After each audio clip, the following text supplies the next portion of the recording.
Hello, everybody.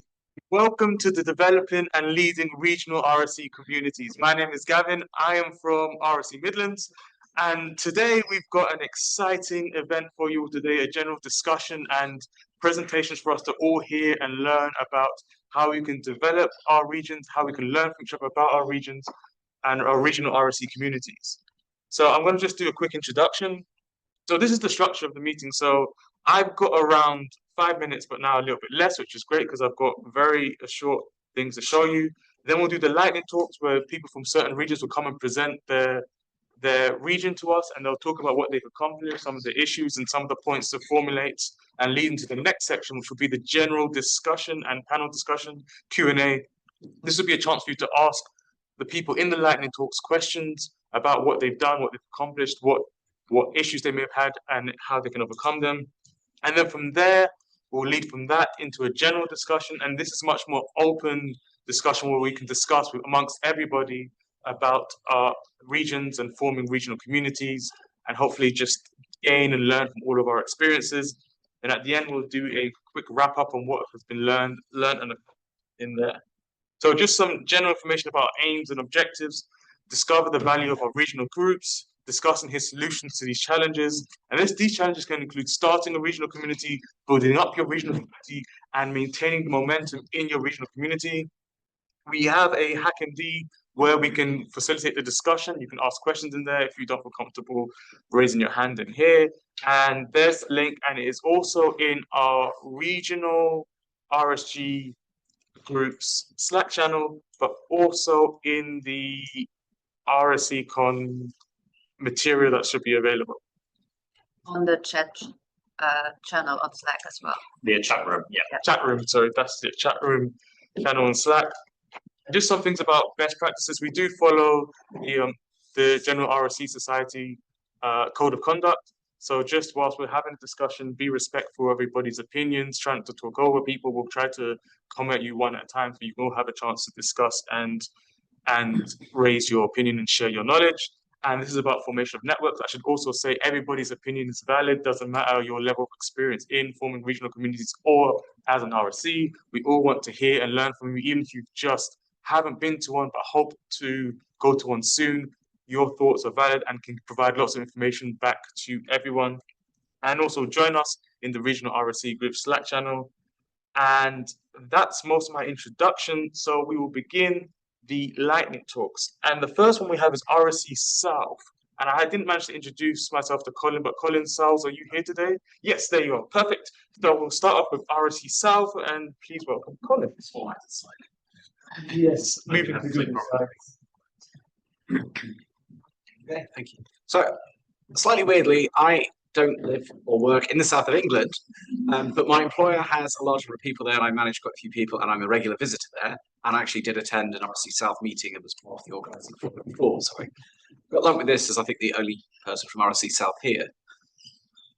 So RSE South originated from some regional network discussions in the SIG back in 2021, and the founder members were the University of Reading, the Research Software Group at University of Southampton, UK Health Security Agency, and STFC.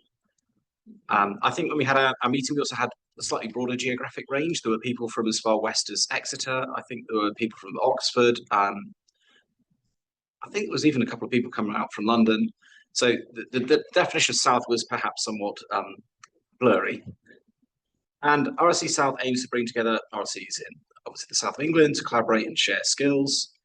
And it's open to RSEs or RSE groups who have any new members who are passionate about research software in the south of the UK. I didn't think we started doing that.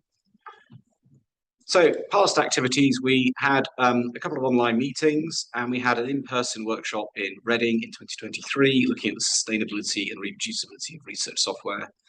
And we're hoping to run another one in 2026.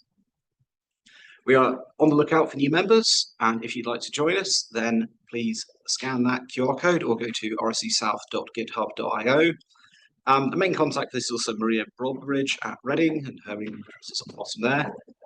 I think we do also have a Slack channel on the main RSE Slack as well.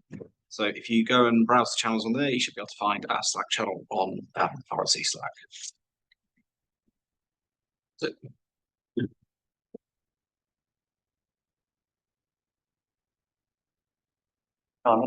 Marion. Yeah. Next, I would like to introduce from the East of England, Marion Weinzierl. Thank you. I am presenting about RSE, which is our regional group in the east of England. And just to clarify, the east of England, where do I go? Here maybe. Obviously, we don't mean like all the way up to Durham and all the way down. So officially from Wikipedia, the east of England is this little bit, which is more like East Anglia bit. And in our region, we don't have as many universities active at the moment, but it is a lot of stuff happening in the Cambridge area. And then also we have Norwich.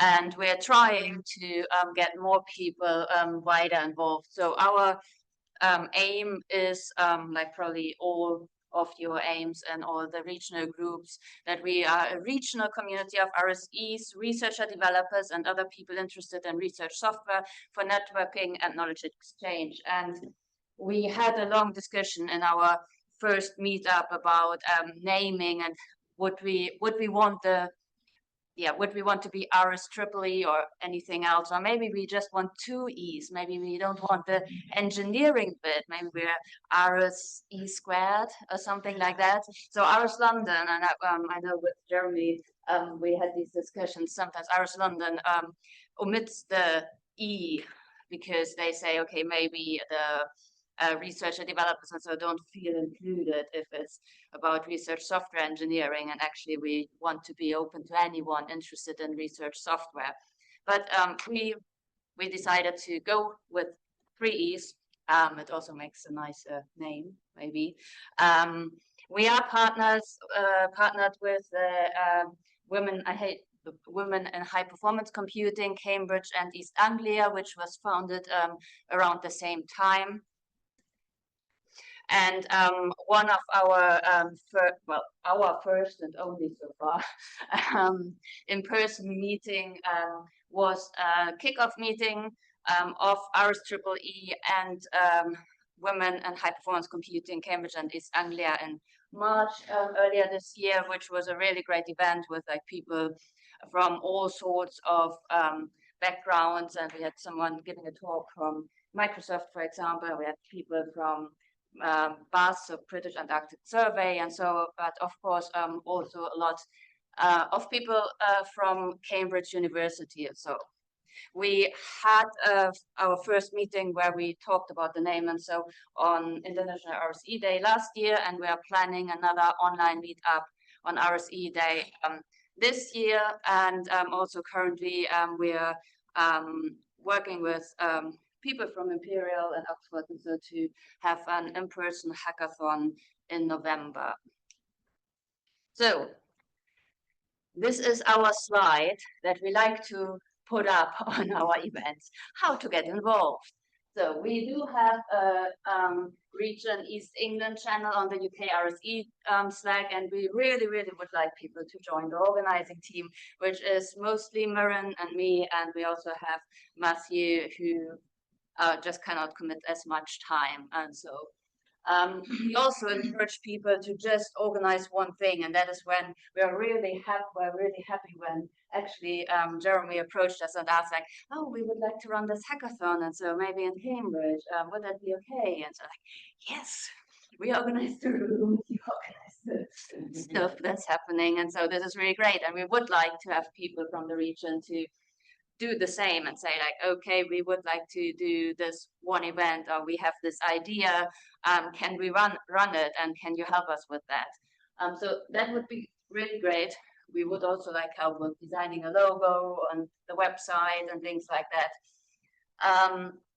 Of course, we like people to come along to our events, and then we've got the Cambridge RSE seminars, which are organized separately, which are term time on a Thursday, where we invite anyone to come along. So they are hybrid.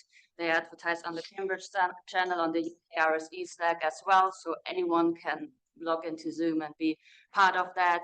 And we really encourage people to be, to let us know what they want and what they need. So this is the slide. Guess how many people react to this? No one.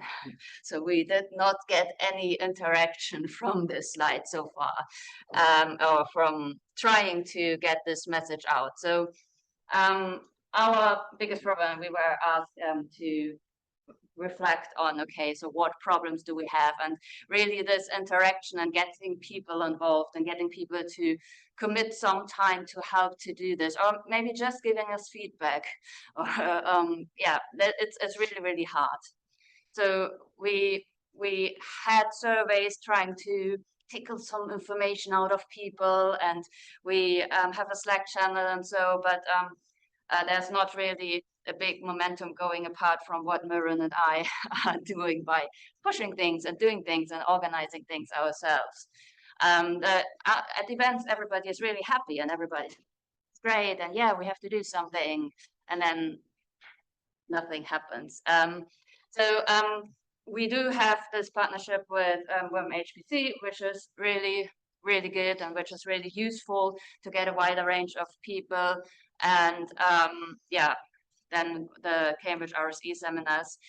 We also would like to have this not being a Cambridge thing.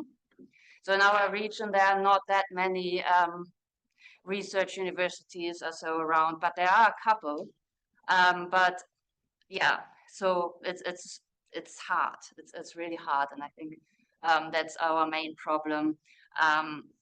So we had this one idea where we said, like, okay, maybe somebody from Norwich can organize the next event. So like try to get someone in, and then maybe this would give us some momentum there. So I think that's probably where I'll leave it.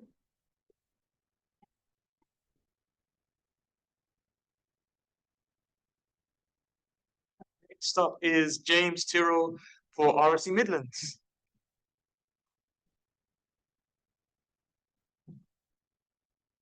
Right. I've not got notes on my laptop, so I'm going to try and do both at once and see how I get on with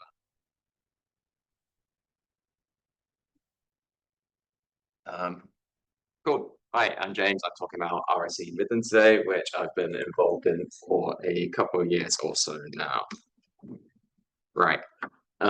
So here we are. Our current activity is mostly based around an annual one-day conference we hold. Normally that's sort of 6 months offset from the main RSE conference that we're all at today. So in the past that's been sort of April to June kind of time. The first one I attended shortly after becoming an RSE was at the University of Warwick last year. So that's a little emoji of me having a chill time at the event. And then April 2025 is the one that I took on a chairing role for alongside Gavin, and that is me trying to juggle many things at once. We've also had attendees from Leicester, Coventry, some of universities in the past. And yeah, we're looking into sort of sharing the conference around a little bit more.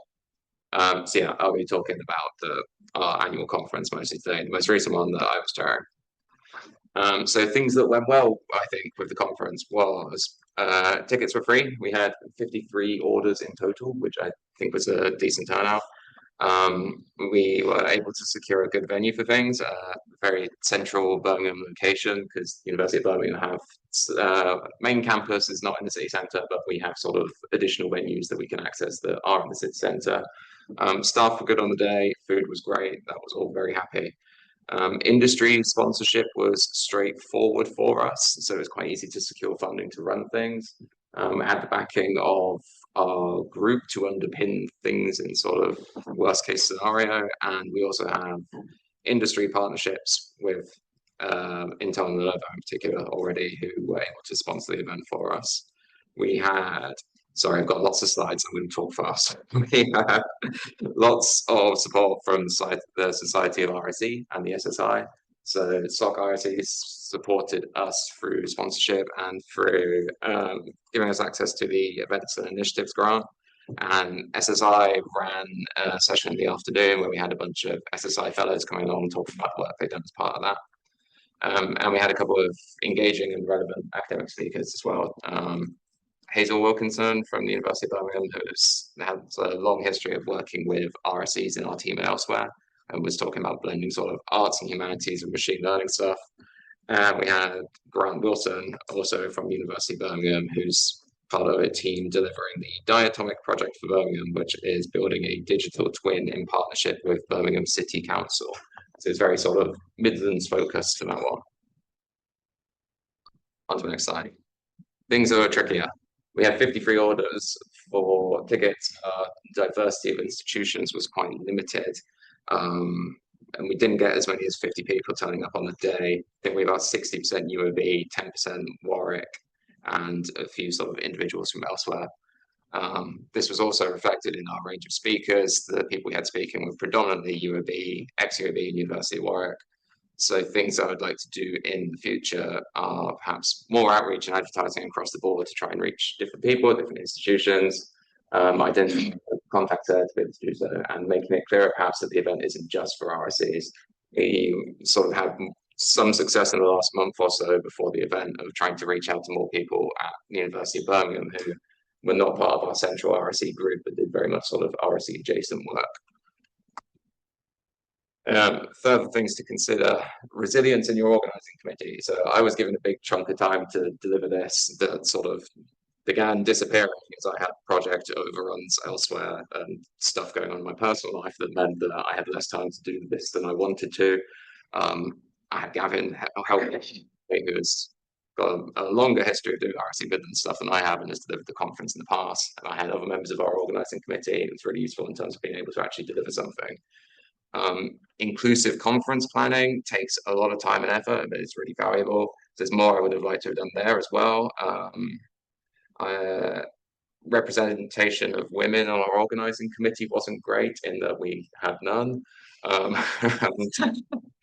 Proud of some of the things we were able to achieve there though, in terms of overhauling the registration questions to be able to sort of put inclusivity at the forefront, and being able to secure the funding from Society of RSE to assist with making the conference accessible to all people as well.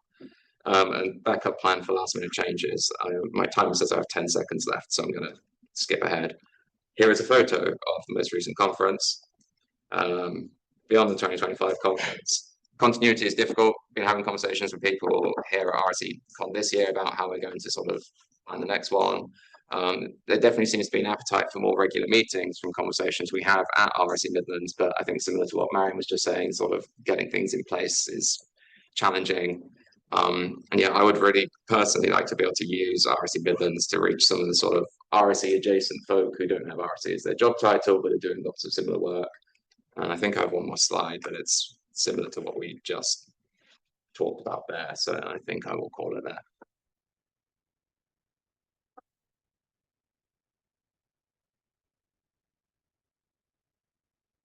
We are back Midlands on the RSE Slack space. I forgot to include that. Okay. Next up, we have RS London with Jeremy Cole. Hello everybody, I'm Jeremy. I'm going to talk to you about Research Software London, or RS London, and also link with a project called Step Up and how we're taking forward the community as part of the Step Up project. So RS London started out in 2018. It was formed around some work I was doing as part of an RSE fellowship. I think it's fair to say it was the first regional RSE community. And we started out with a very kind of general remit of trying to support not just RSEs, but researchers and anyone who works with or has an interest in research software. So we tried to bring in as many people as possible from a kind of wide range of different areas within the research space.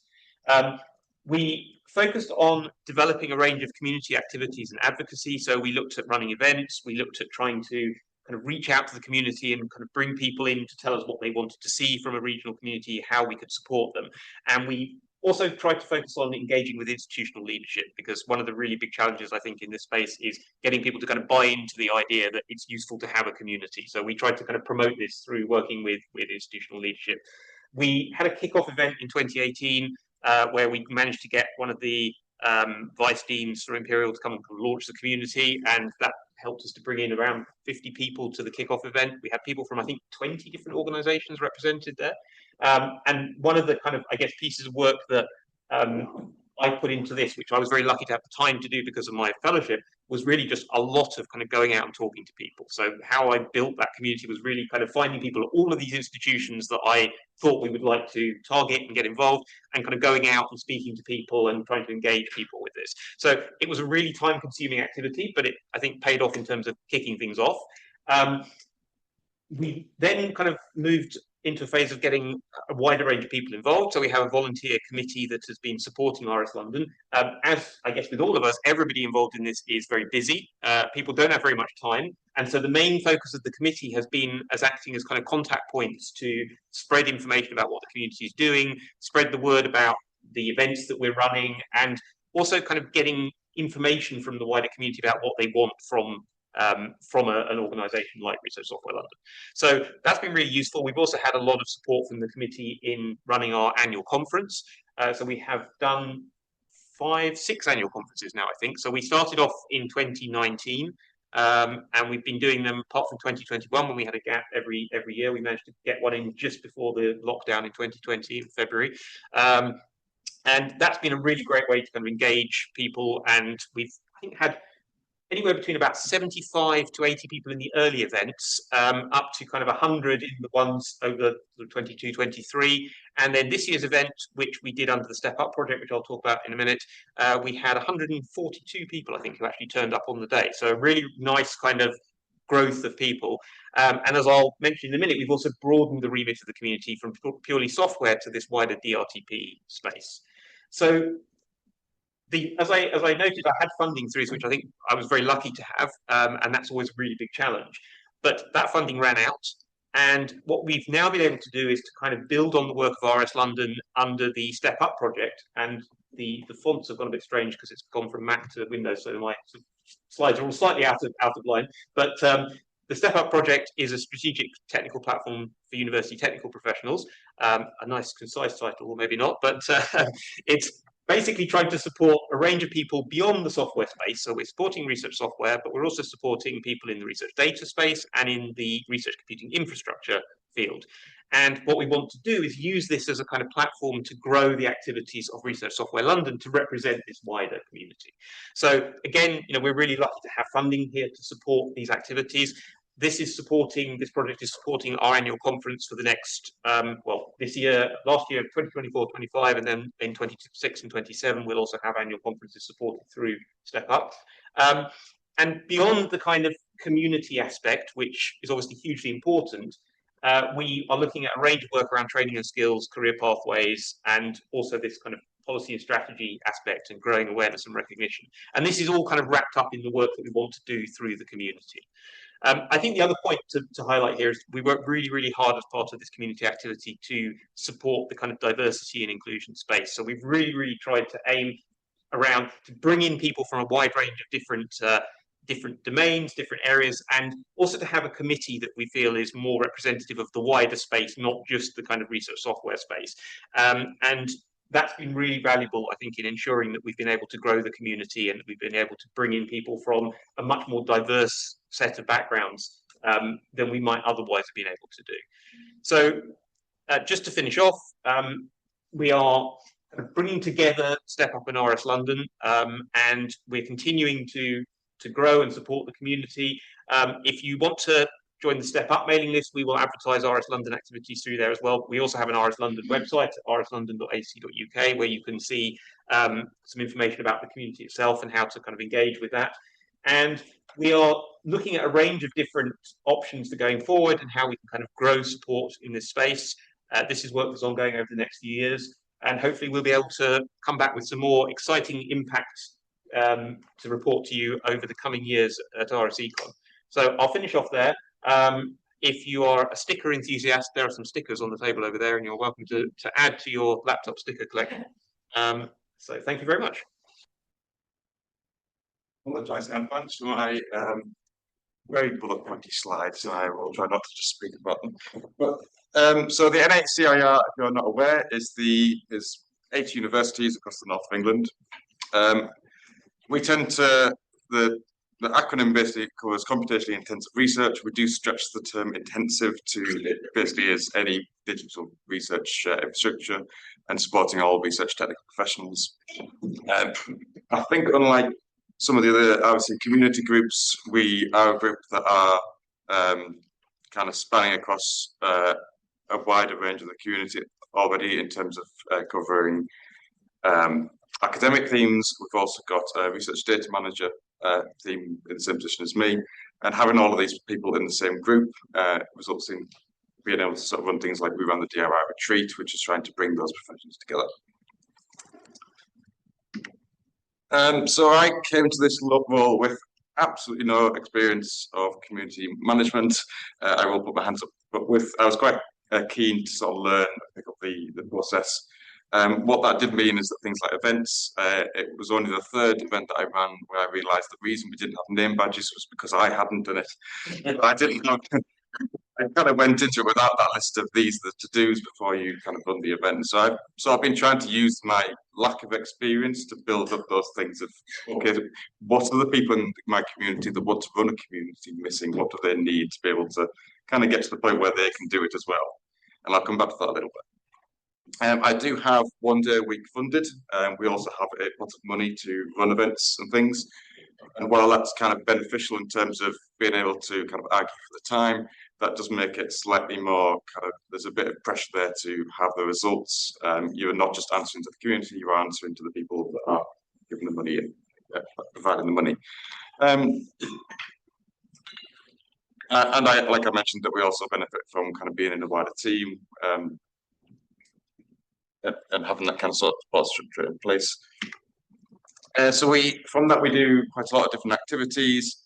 We've just finished our second summer internship scheme. We run sandpits, we run kind of networking events. We also have an annual RSE meetup. We run kind of every other month on average RSE leaders meetings.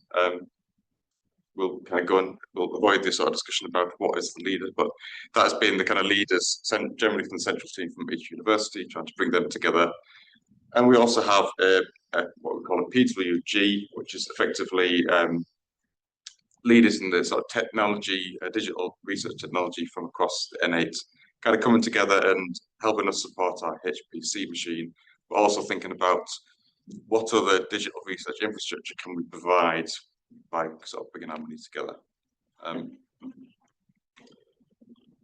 Something that we, after all that, kind of haven't really provided much of so far as training and workshops. So I'll come back to that in a minute. And providing support for other people getting funding. And what we're trying to do a lot more of is connecting other research technical professions into our community. So running events that aren't just like an RSE event, but starting to, with my colleague Rick, who's working in the RTM space, trying to think about how we can run parallel events. Some of the challenges that we have are trying to work out where we fit between national and local communities. What is it we provide? Should we be providing training, or is that kind of a national problem? And also trying to work out how we make sure that all of the knowledge that's collected is retained and that we are moving forward as a community, so we're not falling into that trap of talking about the same thing every year. That's something I've been trying to look at solutions for. And as has been mentioned previously, things like EDIA, trying to make sure that you're balancing providing enough different content, enough different events, but making sure that you have the time to focus on each of those events.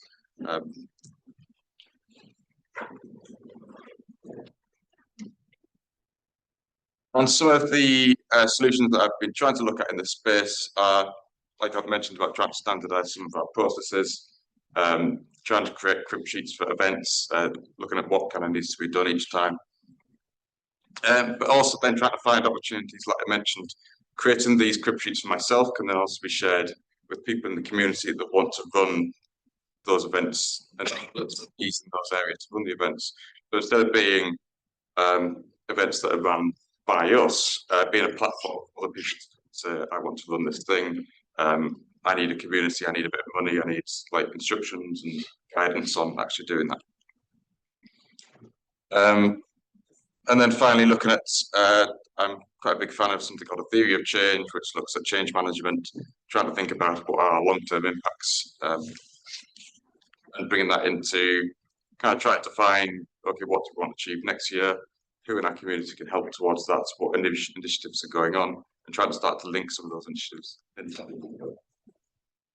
I think that was me. Thank you.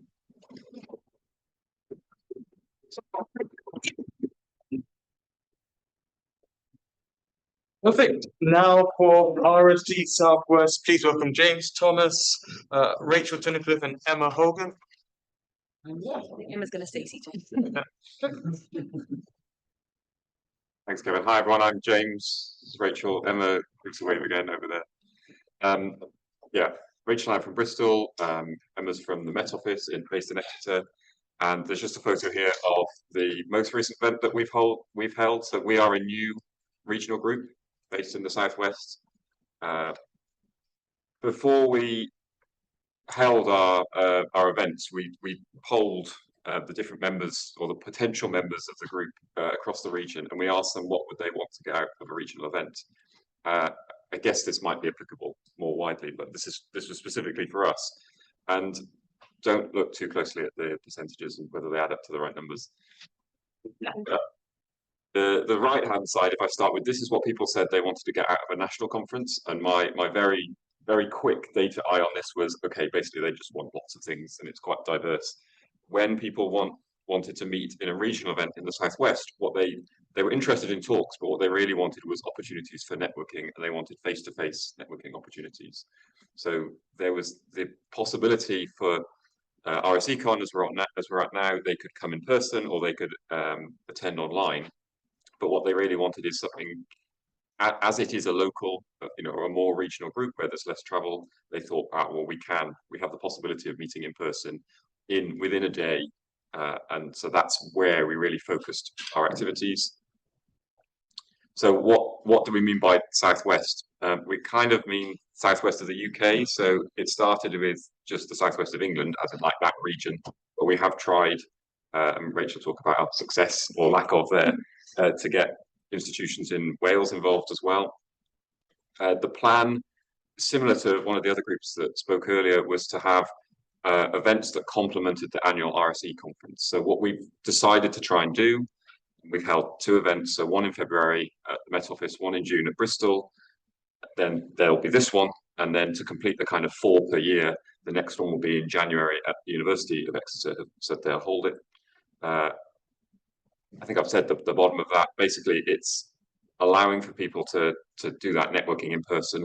And there is in the Southwest a little bit of overlap in subject areas. So we've got the Met Office, Exeter and Bristol that all have interests in climate science. So there is a little bit of technical overlap, but that's not everyone. Yeah, so as James said, so far we've had 2 events, and we've had really positive feedback. Everyone seemed to really enjoy them. So we've had about 30 to 50 people. And one of the things that we really tried to focus on in the event is just sort of trying to leverage the fact that it's a slightly smaller number. So one of the things that we did towards the end of the session is have an open group discussion. So we basically set up like a Padlet document, so kind of like a hack pad. At the start of the day, we kind of told everyone, go and answer these kind of targeted questions, but if you've got any other things you want us to talk about, let us know. We kind of went away and then looked at that. Kind of wrote a little summary for the end of the day, and then we presented that, but then kind of still opened it up to the room to just say, well, if you have anything you'd like to comment on. And I think it was really nice to have that kind of open discussion in the room. So we kind of like summarized what we thought people were interested in, but then we were also able to just kind of engage with people and trying to get lots of input.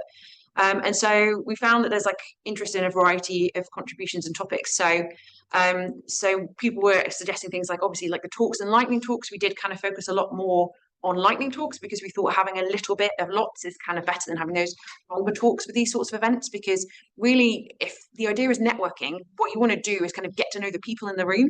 And so lightning talks are a really good way to be able to kind of just see, these people are doing something really interesting, and I want to go and like chat to them in the many tea breaks that we tried to make sure we had. Things like speed blogging workshops was a kind of an idea. So I think someone mentioned in one of the earlier talks that idea of, should we be writing guidance? And so I think my argument would be, well, start somewhere and then see where it goes. So that idea of maybe kind of bringing everyone together in a room and getting us all to kind of just throw down some material is always a good kind of starting point for thinking about a lot of the things we all encounter around, you know, best practices and so forth and things like that.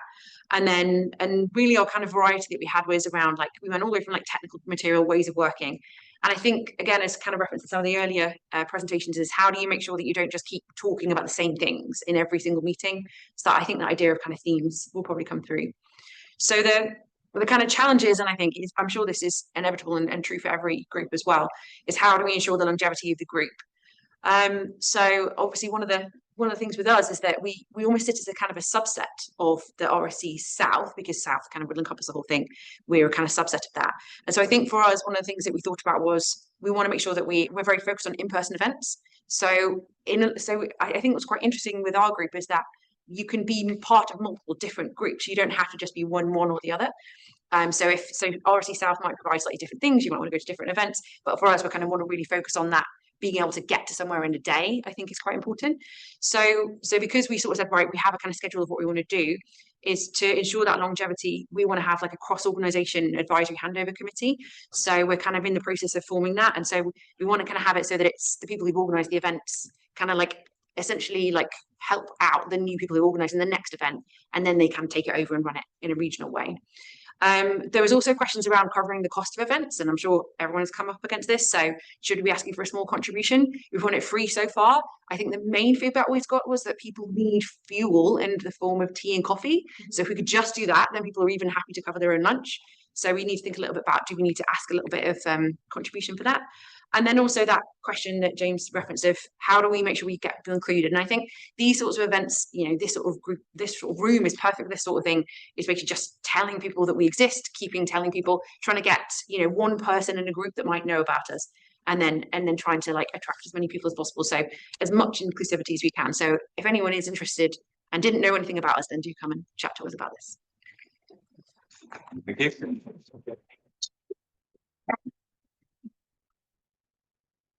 All right, next up we have Kirsty Pringle with Scott RSE.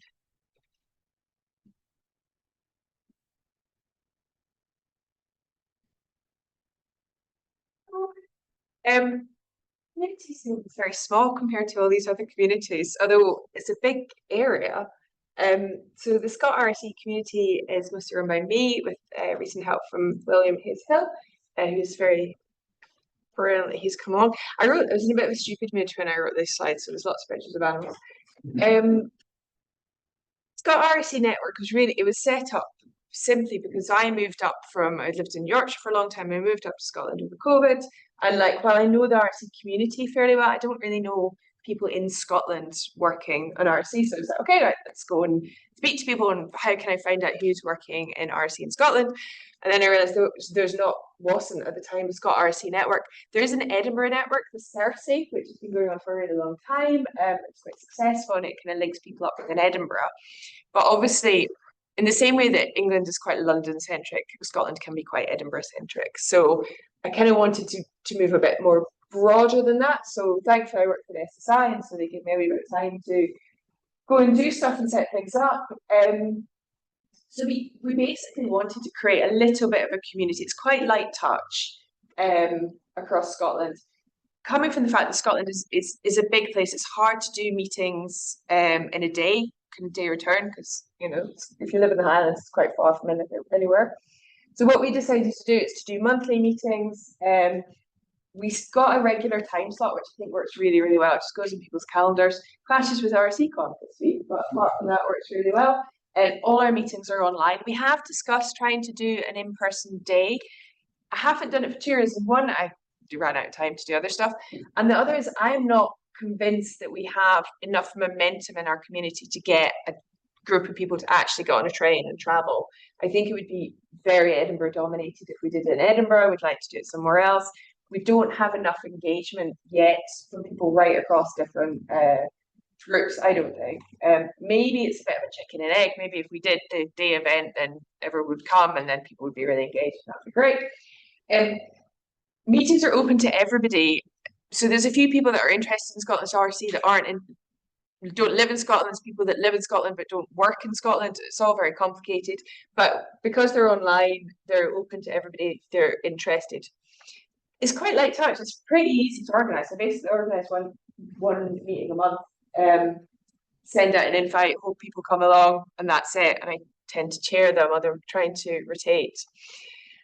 The thing that I'm struggling with is that at the end of each meeting, I kind of make this face, and I'm like, please tell me if this is useful or not useful, because you know it's not a lot of my time, but it is my time, and I'm not asking for like reward and recognition or credit. That's not at all.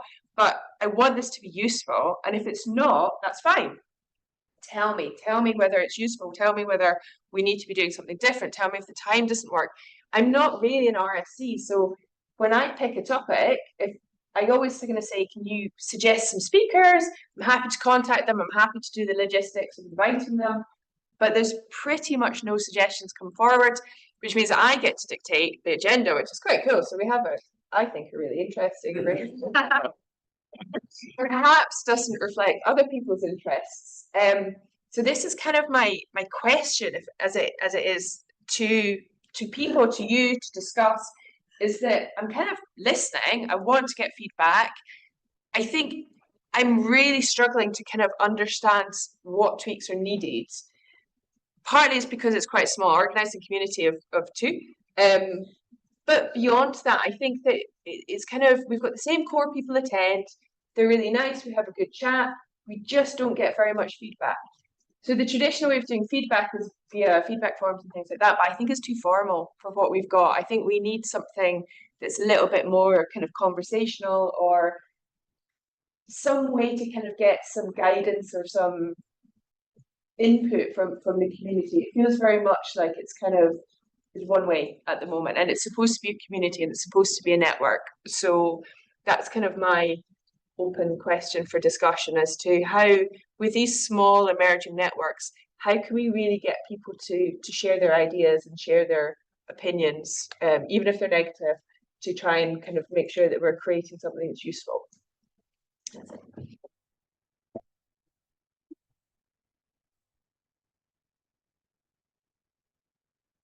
Next up is the Q&A panel discussion.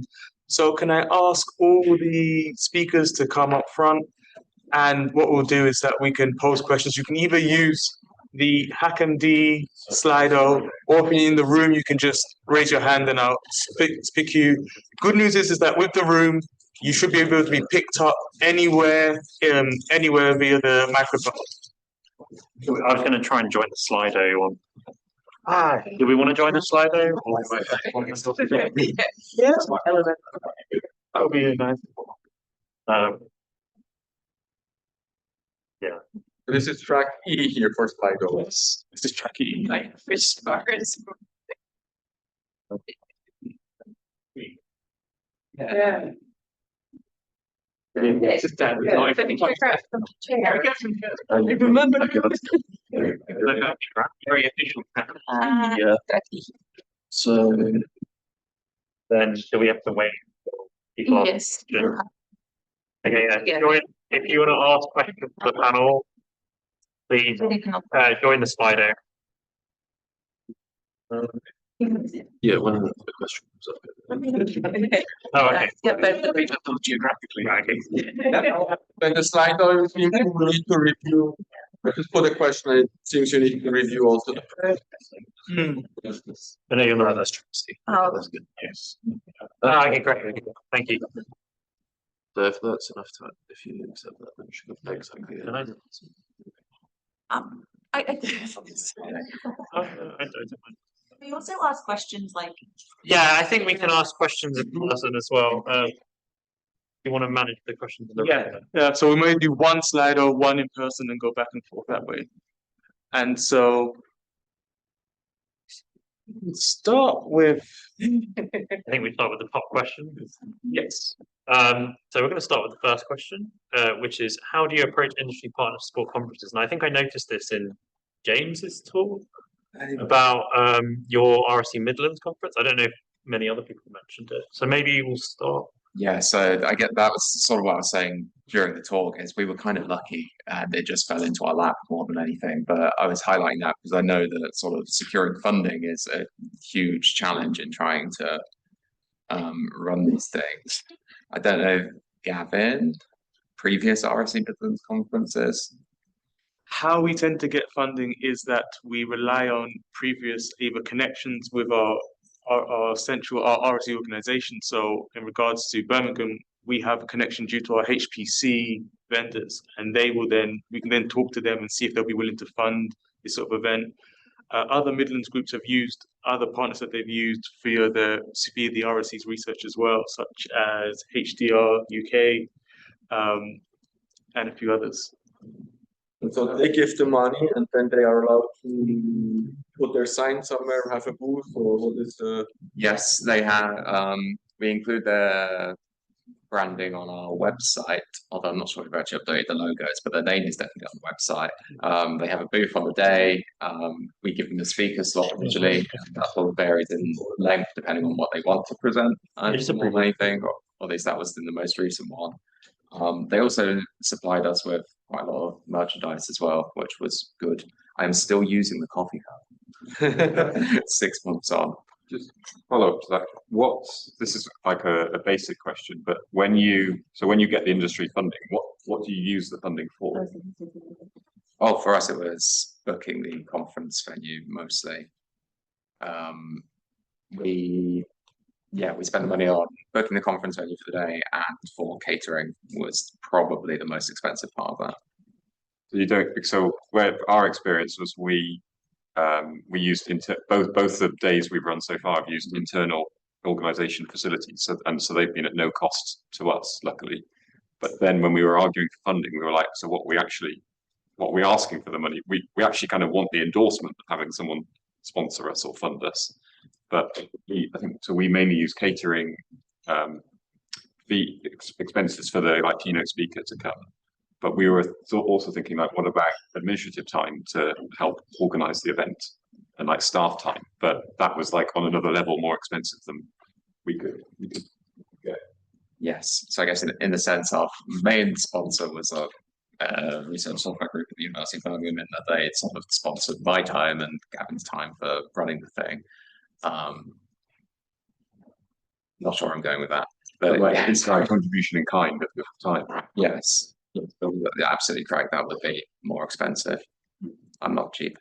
Does anyone on this side of the room have anything to add about either funding or getting funding from industrial partners? Sorry. No, I just want to mention that we applied to the Events and Initiatives Fund of the RSE Society, and they were quite happy under the. So we needed to put the banner on the slides, and we needed to have a 10 minutes introductory talk about the RSE Society. And I think they fund up to £500 or so, unless you have a special case that you need more, but usually less. I think the £500 limit. Did you have something to add, Jeremy? I was just going to say very quickly, to give a slightly different perspective, we've actually really struggled to get industry funding. And I think we decided the reason for that is because we're doing stuff at a scale where actually it's really getting quite expensive. But being regional, I think it's very difficult to make the case to industry at the kind of level of cost that we're at, what the benefit is, because many industry sponsors are supporting RSECon, and there's obviously a much wider community that's being targeted there. So I think that's been a real challenge for us. Well, I assume that everyone has given free sort of registration for their events. No one's actually charged a registration fee for a regional event. Does anyone here charge for their event? Did you have something to add, Electra, to this?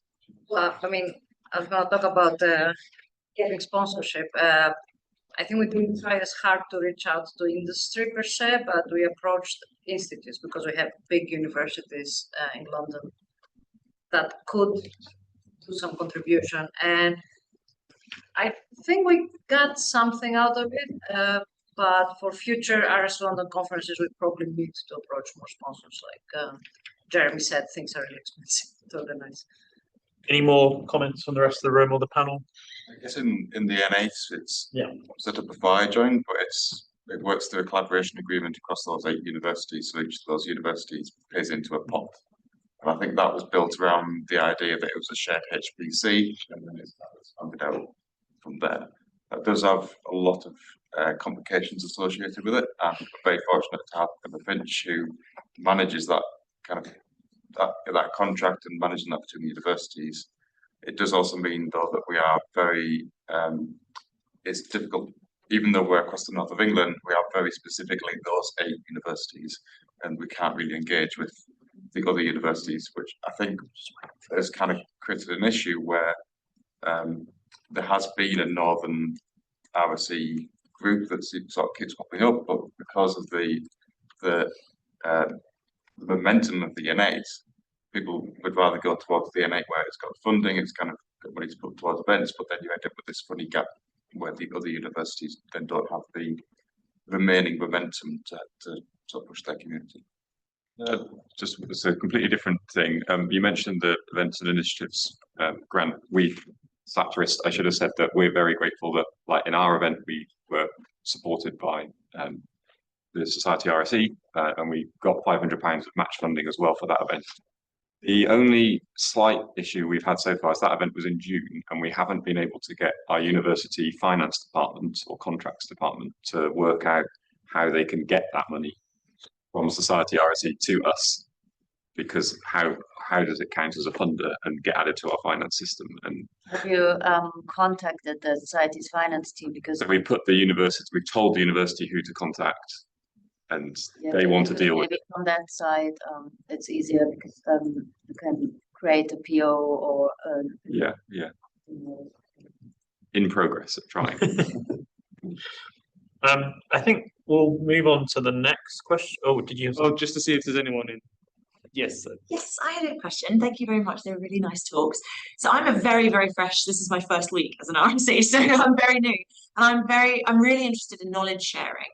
And I'm at the University of Exeter, so in the southwest. And I really liked what you said about the networking, and actually that's what people want, because I think for me, I would like to hear sort of general opinions on knowledge sharing, but it does seem like something that benefits from being regional, because I think it does come from knowing someone and being like, oh, Jake, he's really good at that, oh, he's lovely, and then you meet him at an event, and then you can just send a message when you're struggling with, and it's that not so much having talks and kind of workshops, it's more about on a personal basis, I'm struggling with something, and if I know someone who's nice, like I know I can reach out and just ask them if they could help me with something. So I guess, do you think that that's a real strength of the regional sort of things, and do you think that's something we can emphasize, or do you think that talent banks or knowledge banks are also something online that can be very rambly question? Can I ask a question? Are you part of a RSE group, or you're an embedded RSE, or what? So yeah, I'm at the University of Exeter. I'm a new RSE.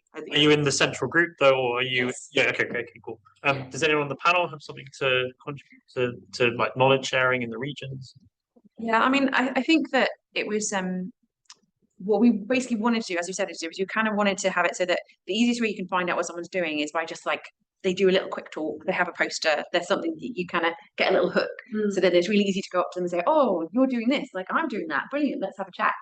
And so I think in a lot of ways it's kind of about just trying to make sure that that you kind of get everyone in the same room, so they can kind of start exchanging those ideas. And that was one of the things that we were kind of saying about, like, that it's really nice that we've kind of almost got, like, we're spoiled for choice, we can join multiple networks. But the good thing about like kind of having a regional group is that if you and obviously it's different for Scotland or for other places, but if you can be in a region that you can all do a day trip, it just feels so much more accessible for people. And so I think that's the thing, is it sounds like geographically for different RSE regional groups, it kind of is different. Like it kind of, you kind of splinter down to whatever size is appropriate for the group, and where is the kind of the centre of mass, I think, essentially. And so we're really lucky that obviously in the southwest there's quite a few different universities that are close enough, I think. And so I think that for me, it's kind of, for us, that's the right approach. For other groups, it might not be. It might be something different. And so I think that balance, as you say, like, should there be kind of documents online? Like, yeah, absolutely, let's put those together. But let's also just keep getting each other in the room together, and just keep getting people to give those little quick talks if you can. So just so you can kind of, you know, keep having that refresh of like who's doing what and who's good to chat to you, and yeah, where are the overlaps. Please join RSE Southwest.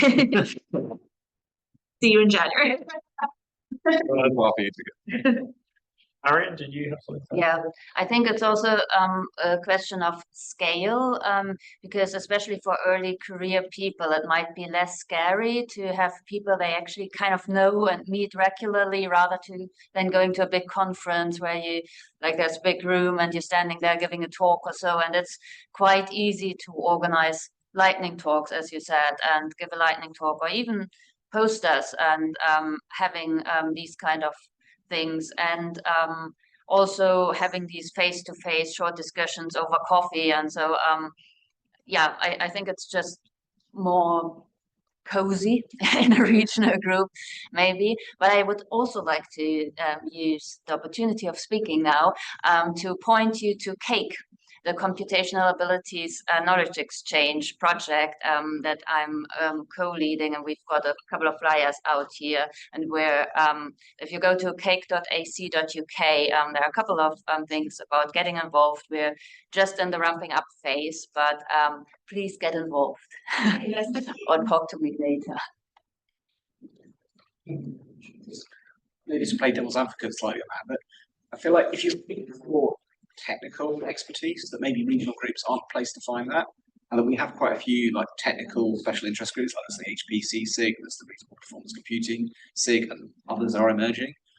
And that if you wanted technical advice on how do I deal with this technology, those might be the better platform than trying to find someone in your region. And although they're close to me argument may be nice, actually if someone's in a different city, even in your region, that's probably enough of a barrier that you're not going to be afraid to go and talk to them unless there's a really good reason to do so. You're just going to have a Teams call, and then it doesn't matter where in the country they are or where they are.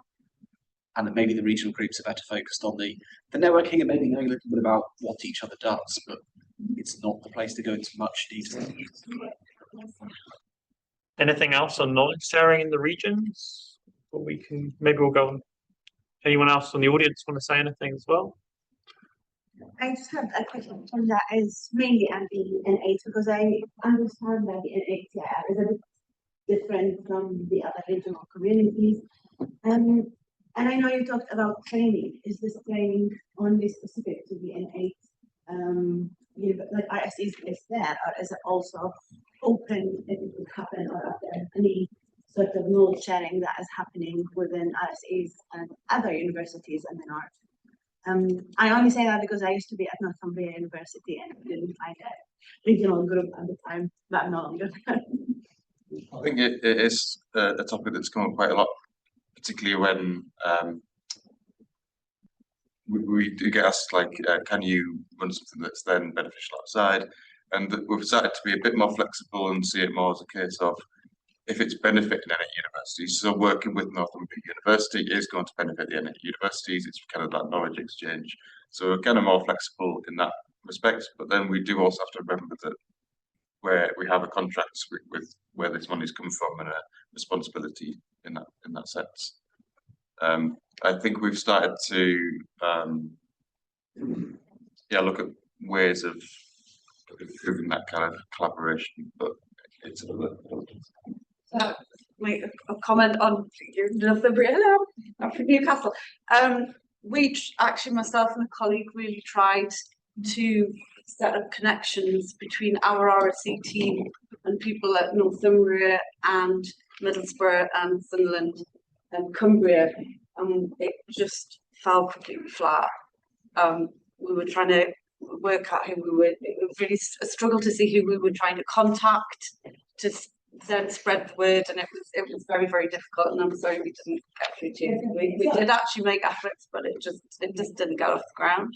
I think the difference between embedded RSE was embedded in a research group, and I have two other RSE colleagues, but I think I'm like the one who's more connected with the society. But I didn't know any sort of. I think that that brings us nicely on to our next question, which is top of the board. So we're going to talk about: do you think that regional groups are well placed to reach, for example, embedded RSEs, who are otherwise sometimes hard to find? So maybe does anyone on the panel, James, do you want to have something to add? I definitely think they could be.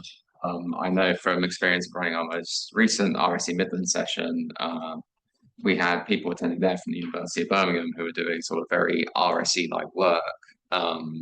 but wouldn't necessarily don't have RSE in their job title, wouldn't necessarily consider themselves a sort of well-defined RSE, but they came along, enjoyed the event, remained in contact with our sort of local team on various things.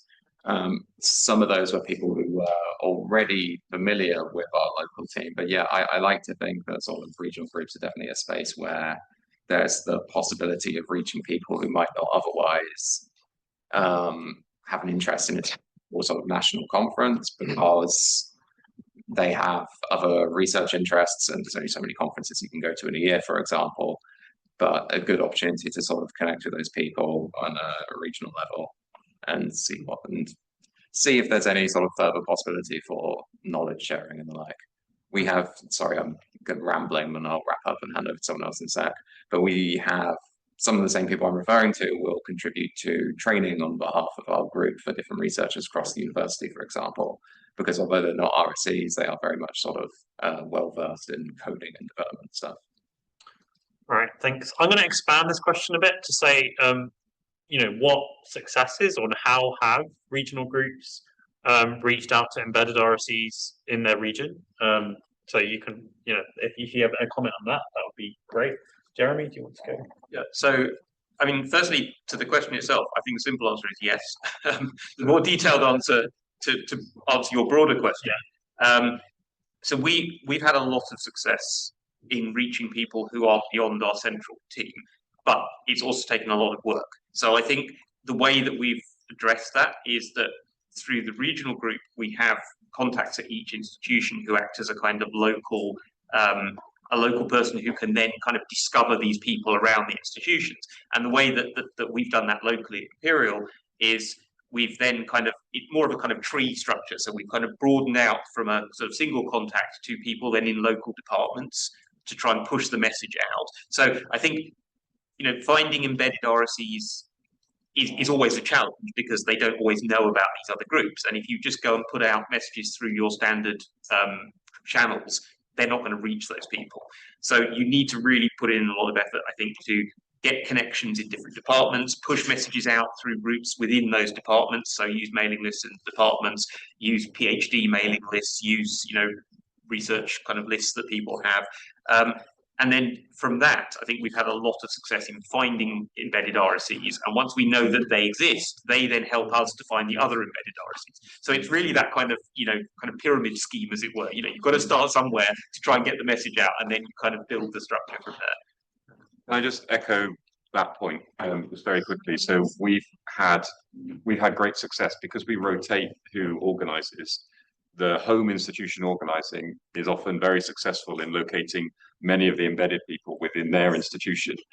When we've tried to reach out to other institutions in the Southwest, as Rachel spoke about earlier, we've had great difficulty. I mean, even finding the central RSE team sometimes there, let alone finding the embedded people. So I think having those local contacts with some agency over finding people, that's what's been very successful for us. Yeah, and I'd like to put it, I'm an embedded RSE, so I got brought in somehow into this.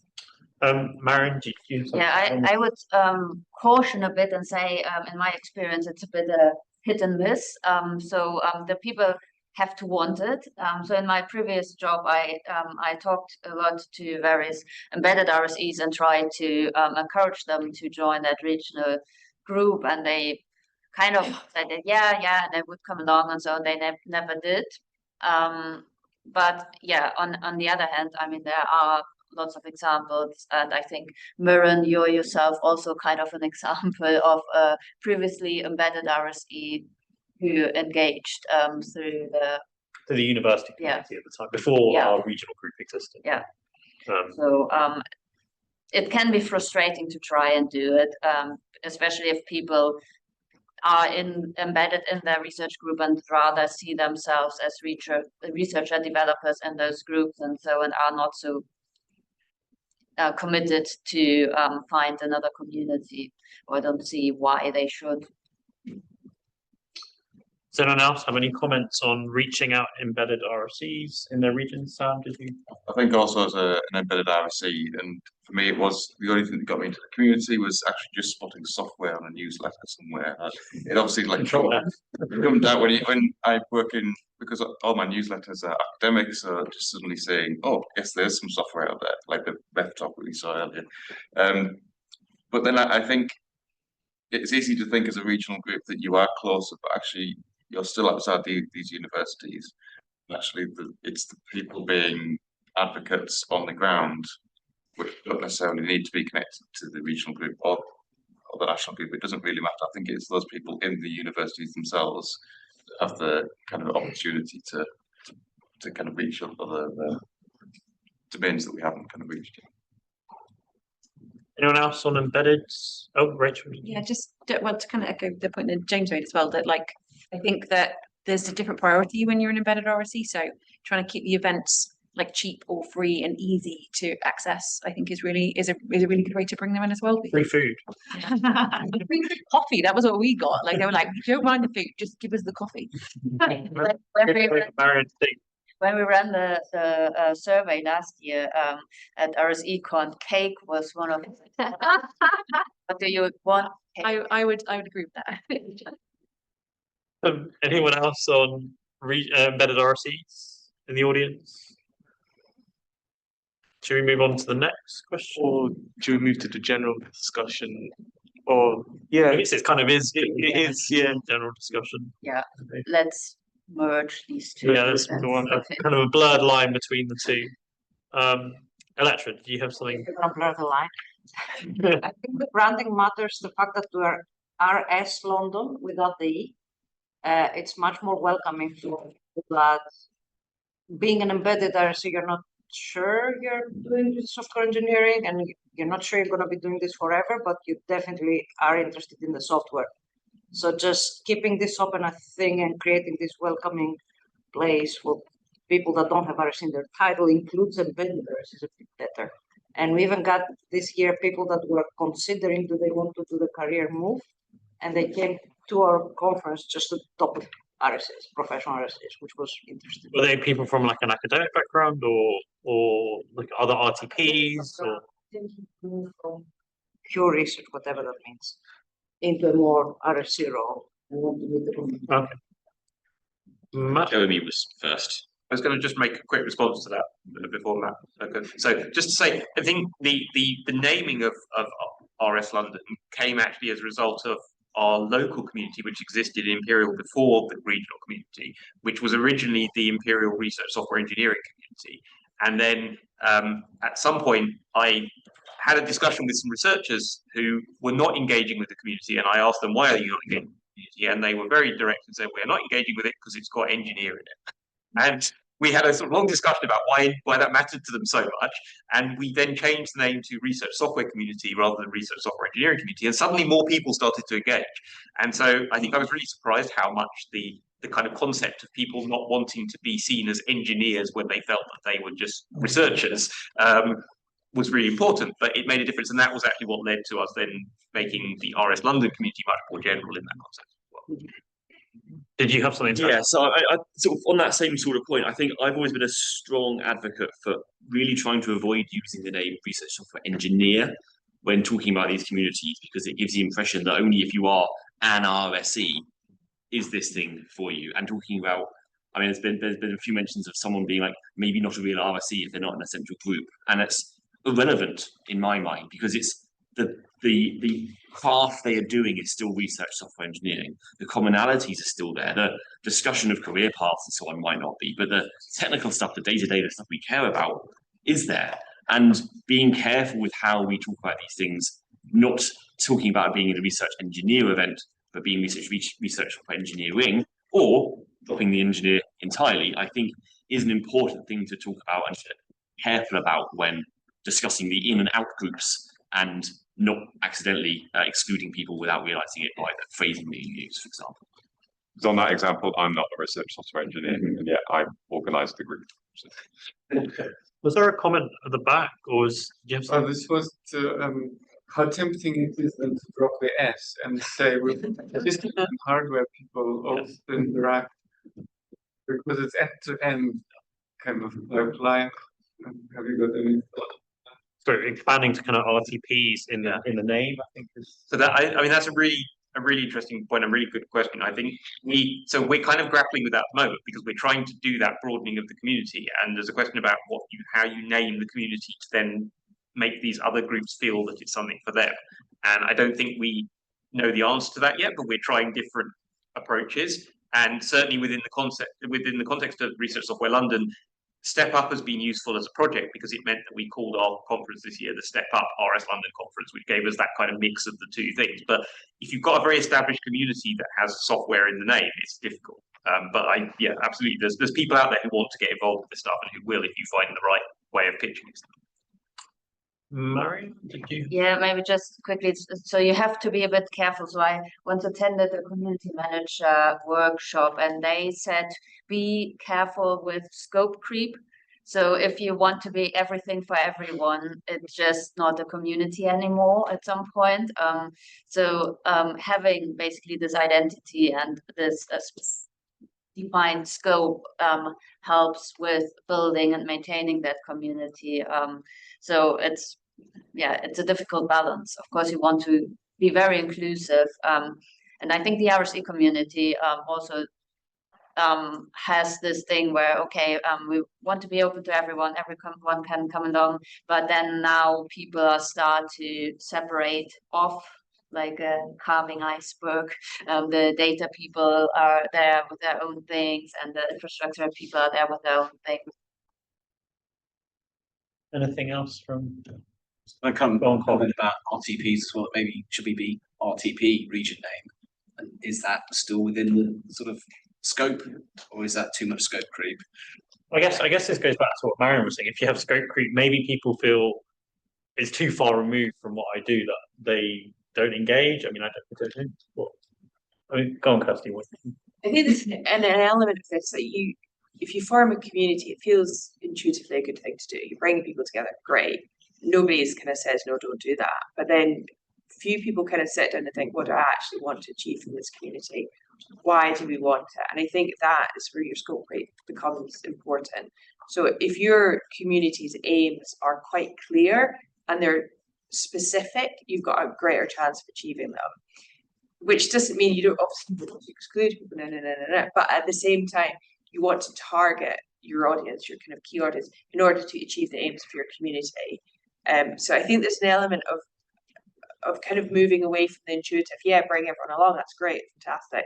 You can have an open event, or you can have a community that then does an event which is open to other people, deliberately targeted. But you need to think about what you're hoping to achieve from that community, and ideally, that's something that is developed with the community. Gavin, did you? So this is something I'm not quite sure about with the correct naming convention.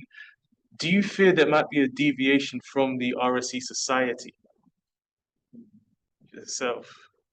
Because that's one thing that was I get the appeal of putting it as research software, but then how far does it go before it deviates from the RSE society as a whole? Because I tend to think of it as a intermediary between the RSE Con event, so getting the regional groups together and then meeting as a whole at RSE Con. But if you broaden it out a lot, then those groups will be in the region and meet in the regional events, but they won't go to RSE Con necessarily. And maybe that's okay. I don't know. Does anyone have any comments on that? I guess this kind of goes back to what you were saying before. Yeah, I can comment. I mean, I've just done the boring thing and opened up the Constitution, so I'm sorry about that. But sort of work out what the scope the Society of RSE are defined to be, and I think it is both broader and more narrow than some people think. And RSE Con changes in scope year to year, which I think is good because we catch different people. But I think it's important to have an understanding of what the scope is.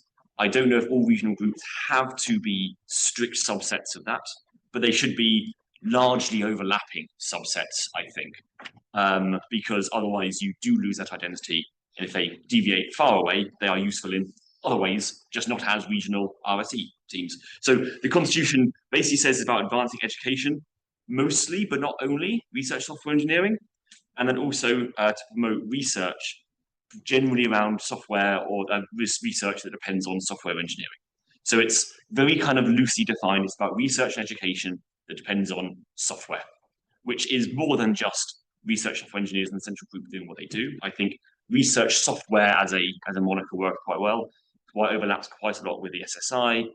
There is some breadth there, but I think the key thing is for any regional group to know what your identity is. I think that the link that Linus has put on the Slido about the, forget what it's called, your community building canvas. Yes, like that. One of the things I noticed on that was a topic there about identifying what your purpose is, what your community is you're trying to focus, and that then gives you a structure for it. We don't always have to have the same. We can vary and differ and work out and change over time as well. Maybe first Sam and then Sorry. That's okay. I was just going to say that I think what the issue of why we've ended up with this big scope keeping RSE is there's a lot of black holes of communities in other RTP professions. And because we've got that established community, they've started to sort of be drawn into our community in a way. And then we sort of broadened our scope to welcome them in. But I think as like RDM communities, for instance, start to crop up and become their own isolated thing, then perhaps there's going to be more shift towards people moving into their own isolated communities, but with the potential to collaborate. I don't know if anyone else has any thoughts. Did you have anything to add to that, Jeremy? No, I was going to ask if I could hijack the session to do a very unscientific poll and ask a question of the audience. Okay, go on. Why not? Why not? Oh, sorry. I'm very curious to know. We're talking about all of this sort of different approaches of engaging with communities, but I'm curious who here has engaged with a local or regional RSE community in some way. Kind of figure it'd be most people, but hopefully everyone on the panel has. And then my second question was, who wants to engage with such a community but hasn't been able to because they couldn't find it? You may have a bit of a self-selecting group. We have a free self-selecting group, but I'm kind of curious because the problem clearly for the people here is not that you can't find a group. It's more about how that group is targeted and whatever. So I think that's an interesting. Okay, sorry, that was my very unscientific part. I had to set my own group up though, so like I'm saying, my own community. Did you have something to add? I was going to say, so I'm not an RSE, but I always feel very welcome in these environments and in other events that I've been to. And I think so. The way what Erin was saying with the Step Up RS London conference is that it's largely based on the RSE community, but there's space for other RTPs and topics. There were topics for them to discuss and sessions, and I think maybe that's the kind of a good way of doing it. That if you've got an RS or RSE group, that you make it clear that is the major topic of the group, but that anybody is welcome to come in and discuss other things, but that's the main topic. And Sam was saying, eventually maybe some of these other groups will start their own communities and their own groups, but I think it's really important that those groups keep that connection to each other as well, because there is a wider connection between all the RTPs. But I think part of the thing that I appreciate here is that it's largely people doing research software, and that's everyone's passionate about that, and I think it's important to keep that that passion. Shall we move on to the next question on the Slido, which is that we'll do that. It strikes me that there is a common issue of engagement of community members and limited time resources for organisers. Do you have a sense whether people and funding are just too saturated for many small local communities or regional communities? Anything on the panel? Or make a comment on that. Maybe we'll start at the end, Colin first. I'd say definitely yes, people are too saturated. Okay, so that's a definite yes. Kirsty, do you have something to add? Yeah, I mean, I think it's a real issue. I think people are saturated, and people often you kind of commit to something, think, oh, that sounds interesting, and then reality hits, and you've got other work to do and things like that. So it's something that's very easily dropped because it's not doesn't feel like work in many ways. Like you're attending a networking session, something like that. So I think it's potentially a little bit undervalued. It's something that you think, oh, I've got a deadline, so I'm going to drop this because I'm going to focus on that. Whereas it would be nice to see the kind of networking really being valued as a genuinely useful way to spend your time. I think it's often quite hard to cost as well. Like we have to cost everything to a project. Like when projects are paid for networking time, it's a contentious issue. Yeah, absolutely. I think there is a danger of fragmentation though, especially if you're not getting engagement, and there's a time where you just think, all right, okay, this isn't meeting a need, so that's fine. It's not a terrible thing to have a community that ceases to be a community. They don't need to live forever. But yeah, no, I think that's kind of a really valid concern. Sam, did you have something? So I was going to ask another kind of unofficial poll, but how many people here have dedicated time to spend on professional development that they choose how they spend it? Theoretically. Me and Gavin are undecided. Okay. What did you want to say? I was going to add something to say that, I mean, yes, I think everyone is saturated. It's really difficult to find time to do this stuff. But I also think that certainly looking at our local and regional communities, there is not 100% crossover between those communities and RSECon. So there are quite a lot of people that come to our local and regional events who never come to RSECon. And I think that highlights that there is still really significant value in doing that. So we have, we do have a slightly different community at both the local and the regional level that we are supporting and doing something useful for. It's not like they come to RSECon anyway, so they know everything that's going on and it's all fine. They actually value that. So that doesn't help us have more time, but it does show that there is value in finding ways to do it. Yeah. Does anyone else have anything to add on whether people are too saturated for small local communities? Gavin, what did you? I think that there is I'm not necessarily sure people are too saturated. I think the issue is outreaching to these smaller communities and them being involved enough to let them know their availability. So if there was a continuous conversation about when, say, if we were to have an event, when are people most available, then I think there might be easier uptake. But sometimes what tends to happen is you try to communicate with the regional community and you're just not sure when the best time is. And rather than waiting for a while for people to all reply back to you, just pick a time and say, here it is, attend. And then you may get less people because of that, but at least you've got an event in there. But it's just hard to try to get that communication going throughout the small region. Did you have something to add, James, on that? Or I was going to say, it sounds like there's a lot of people talking about common stuff in terms of being funded by specific project work and having allocations you need to meet there and figuring out who's going to be funding my sort of community work on this. Yeah, that's definitely something that I've experienced too. I have a bit more flexibility in some of my work allocations and some of my colleagues because I have management time and some sort of floating time on top of that. But in order to be able to do work like this, I've really just had to start doing it and then be able to demonstrate that there is sort of useful stuff coming out of it. And I do have some of my time specifically allocated towards the work I do with RSE Midlands and the work that I'm doing with room RSE stuff as well. But yeah, it was a lot easier to just sort of start doing it and then be able to point to things and say, I am now doing this. And then we talked about sort of getting that properly into my work allocation rather than asking about it before doing things. Do you want to add something to this? Yeah, also come more from the anarchistic point of view where, well, everybody does a bit what they want and then we build something together. But we got the grant a year ago in Switzerland. It's not much, it's 3/4 FTE over 2 years. But still it allows 7 RSE ambassadors to work at least half a day, 1 day per week. And that really changed a lot. So just being able also to tell the boss, hey, look, I got this money, 1 day of my work per week is allocated to that. Some weeks it's nothing, some weeks it's 2-3 days.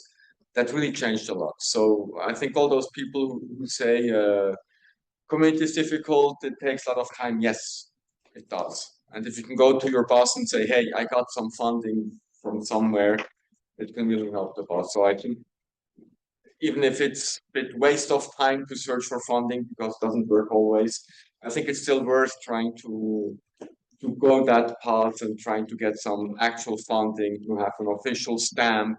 And some people came to me and said, I know, with this RSE thing, you're the RSE ambassador, can we do this or that? It also helped the recognition. So to me, coming from an anarchistic point of view, all of a sudden having this official recognition was strange, but it did help.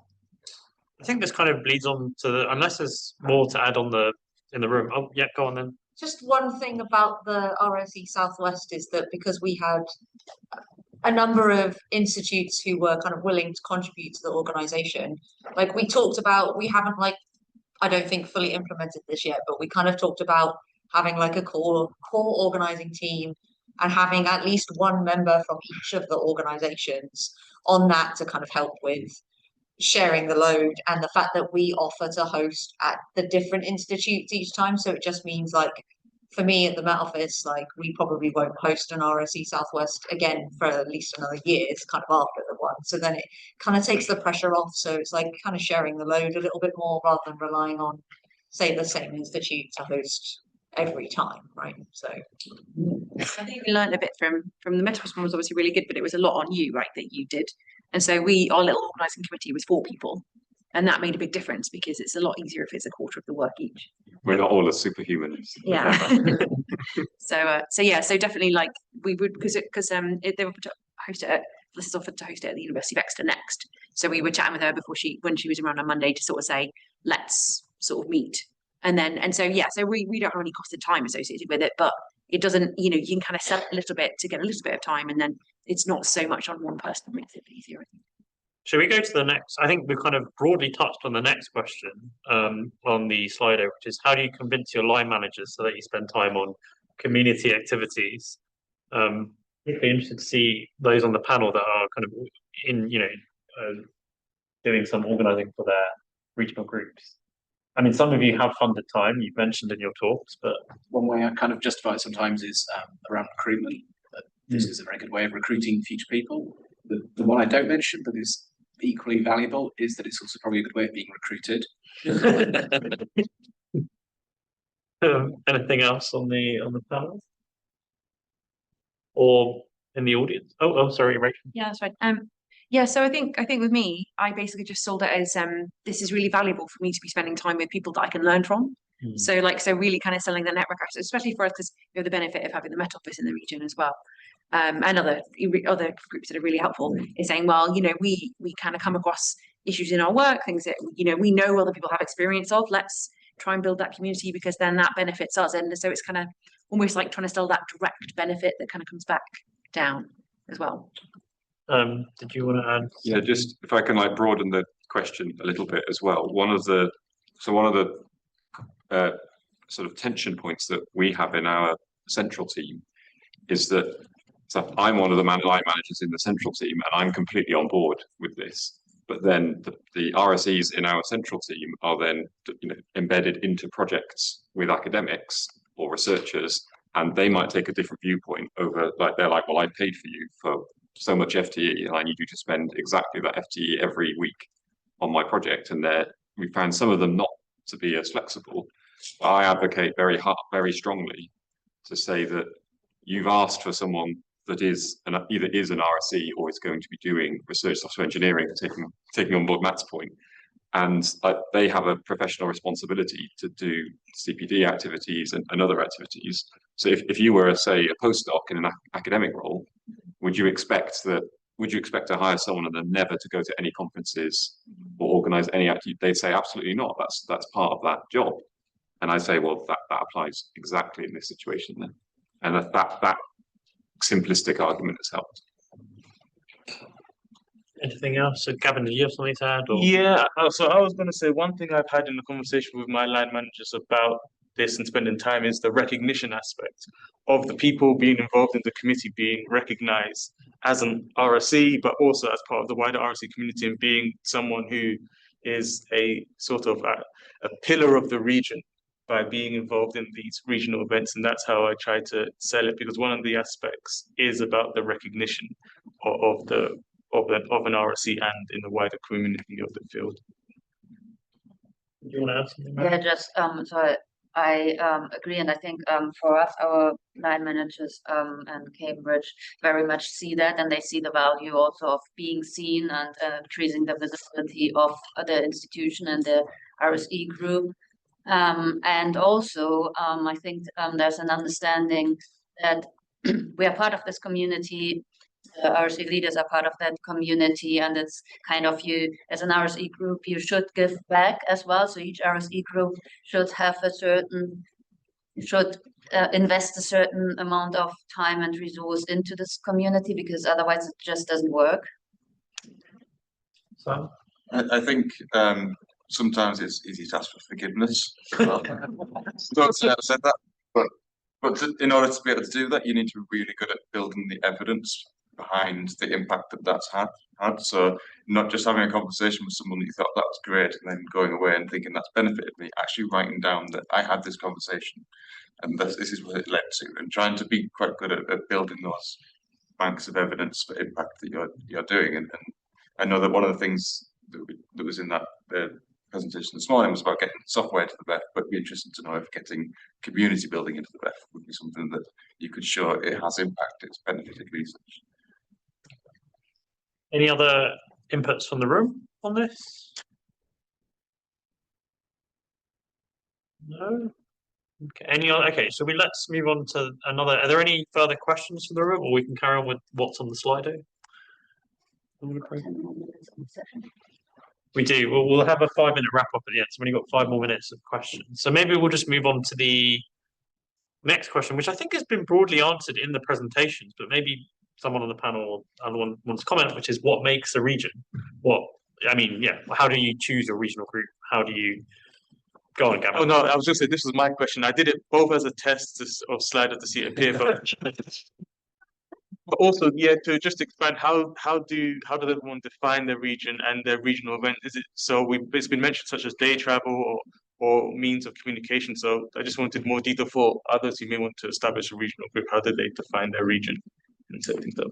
Go on, James. I think initially you just need to sort of like pick a large enough area that you can get a critical mass of people in a room and talking to one another, and then perhaps you have a region. I was interested to hear you talking about how in the Southwest you have sort of common research themes as well in climate science and things like that. We don't have quite as much of that in the Midlands. We have some overlap in what we do. We've collaborated on training activities and stuff like that in the past. So that's sort of a direct link between some of our institutions that we thought about doing more of. But again, it comes back to what we really want the regional, what purpose we want our regional group to serve. But yeah, certainly initially it's, I think, just picking a critical mass of people, and if you can sort of build an identity on that, then good. Anything? Go on, Marion. I think Matt was first. Oh, okay. Just, very briefly. So when we were setting these regional groups up as the society, the primary definition we went with was, and it was happening sort of during the COVID tail, when you didn't know if RSEcon was coming back, people wanted to be starting to meet up again. It was, can you travel there and back in a day to physically meet people? That clearly doesn't apply to all regional groups, as Kirsty's demonstrated, but that was the original definition we started with. And I think that's generally the case, but clearly there's need for some flexibility, and there's other things that apply. Yeah, just extending on that, because I've seen how Claire looked at regions, and I think she had a big map, and it's still in our folder. So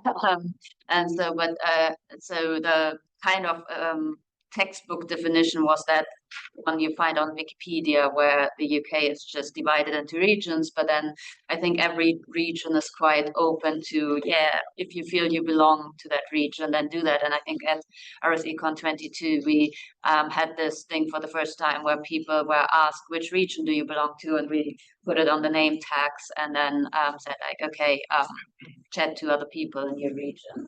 So it's a bit self-selecting as well. Colin, did you have something to add? Yes, the comment earlier about sort of regional specialities, and just one thing I note here is there's one region missing completely, and that's Northern Ireland. And they actually seem to really try to specialise around cybersecurity a few years ago, and that seemed to be their real regional focus, and that's far bigger than RSE. It was a sort of government-wide focus on that. But I do wonder if, as a very broad community, that is something we should be trying to do more of, is actually have regional specialisms in certain fields, and especially for the less economically developed regions. Jeremy, did you have something? Yeah, I was just going to say, I mean, for us, I think how we define the region is we kind of let it self-organise in some sense, because we started off with it being Research Software London, and the idea was that it was for, there's all these universities in London that are almost within walking distance of each other, and why are these people not talking to each other? It's a great opportunity. And when we started organising events, we then had people from like Southampton getting in touch and say, well, we're kind of not that far from London, why can't we come?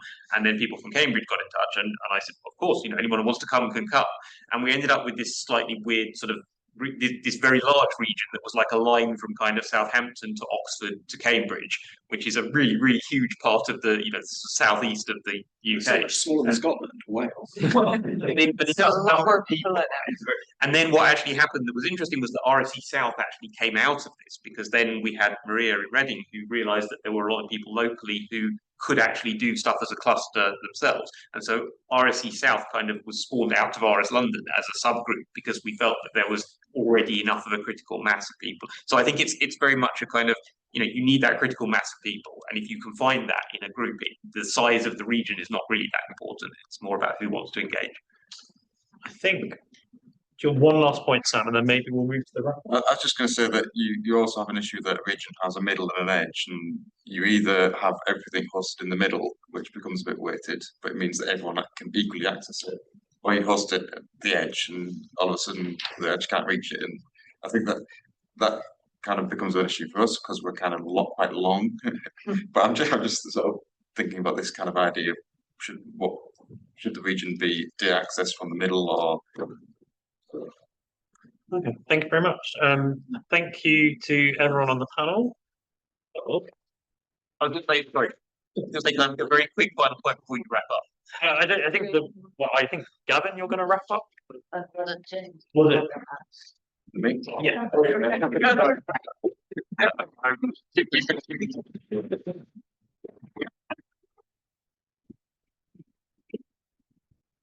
Well, I want to make a very, very quick point before the final wrap up, because I want to say that I just wanted to pick up very quickly on the point that was made across here about ambassadors. And we've done some work around research software champions that's been really, really successful in Imperial. We've now broadened it to the regional group through Step Up. And this is partly an advert, so I apologise, but we will have some funding under the Scale Up DRTP project to support champions across the UK. And so if anybody here is interested in this idea of kind of developing champions within your institution to support a regional group, then there will be a call out for this probably early in 2026. But do come and talk to me if you're interested. So apologies for advertising, but I think it's a really potentially really strong opportunity for impact from different groups. So I just want to highlight that. All right, thank you very much. Sam, I'll let you wrap up. Yeah, well, I just remembered that I offered to wrap up because I said I'd also write the notes. I didn't think about sitting here, so I'm going to wing it a little bit. But I think the biggest takeaway I'd say was make sure you are joining your local group, but also remember that the effort they go to, like Kirsty said about trying to get feedback, is really difficult. So be active members in that sense, and be active members in terms of providing constructive feedback when you can. Making sure, like I said, that you're building that evidence, not just for your personal development of so that you can kind of get the time to go to the conference, but send that back to the people that are organising it, because we also need that bank of evidence to kind of argue the case, to spend our own time on organising these things as well. I think I'll leave it there unless anyone else has any other points. But Thank you very much.